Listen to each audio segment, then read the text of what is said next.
Isang umaga, nagpaalam si Mrs. Malyari na mag-grocery. Iniwan niya ang kanyang 4 na taong gulang na anak na babae sa kanyang kasambahay na probinsyana. And the rest is history. Mia, alis muna si Mommy ha? Be a good girl, okay? Yes, Mommy. Lucila? Lucila? Yes, ate? Alis muna ako ha? Mag-grocery ako. Alagaan mo si Mia ha? And please lang, wag kang aanga-anga. Upo, ate! Alis na ako. Mia? Maglaro ka lang dyan ha? Magluluto ako. Whatever, Yaya. Yaya, I'm thirsty.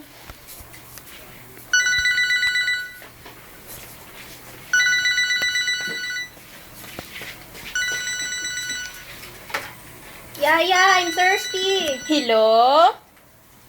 Yaya, I want water. Ay, kamusta ka na? I miss you na. Whatever, Yaya. Ako na nga lang. Iinumin na niya ang gas.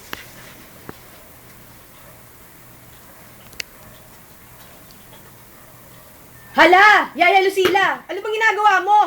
Tingnan mo ang alaga mo! Nako! Yan kasi! Yari ka sa amo mo! Mawawalan ka ng trabaho! Abala sa telebabad. Yaya! Yaya! Yaya!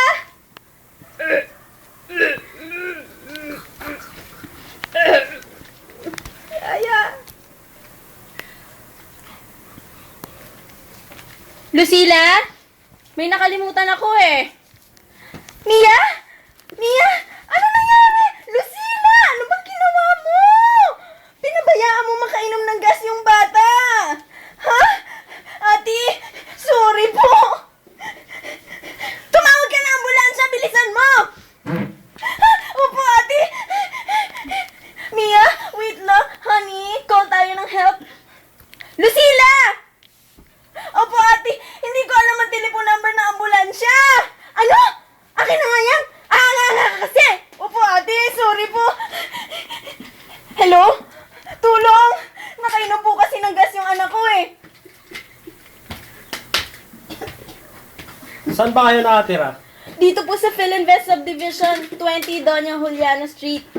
Sige po, huwag kayo magpanik. Nandyan na kami.